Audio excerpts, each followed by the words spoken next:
We lost our firstborn, and I had 3 other children that needed me.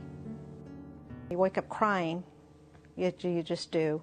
There are people who've lost more than one child. I can't even imagine losing another child. Yet there are people who have lost more than one child, you know, to different tragedies. And they've survived. And if they can do it, I can do it.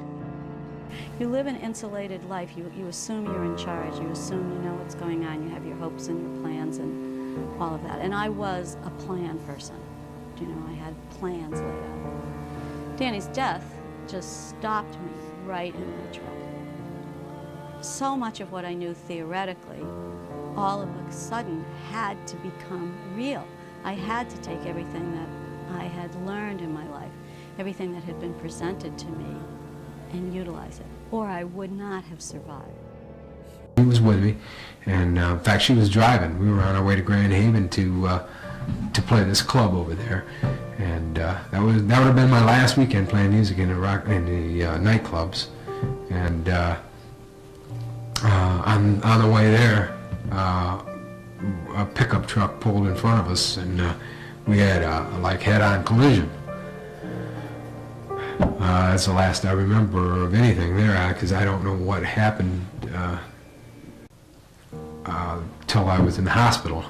I woke up in the hospital. They had transported her and I by helicopter from Muskegon to Grand Rapids Butterworth Hospital, and the first thing I could think is where's my wife? You know, how's my wife? I know I was in an accident. Where's my wife? You know, and nobody would tell me. Well, she's in the next room. They did tell me that, and so nobody would tell me how she was or what was going on. So I kind of just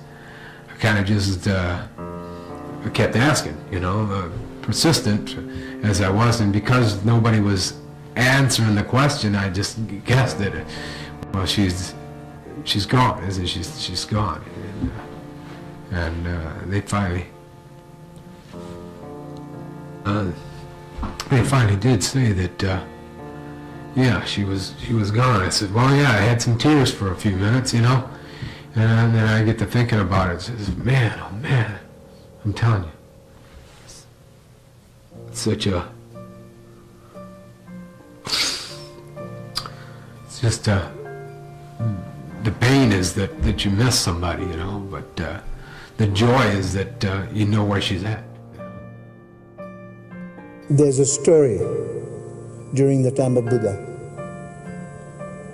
A woman who had lost her only child, and she was grief-stricken. And she really wanted to bring the child alive, so she went everywhere asking for help. Some just consoled her, others just laughed at her. Finally somebody said, well, if anyone can help you, probably it will be Buddha.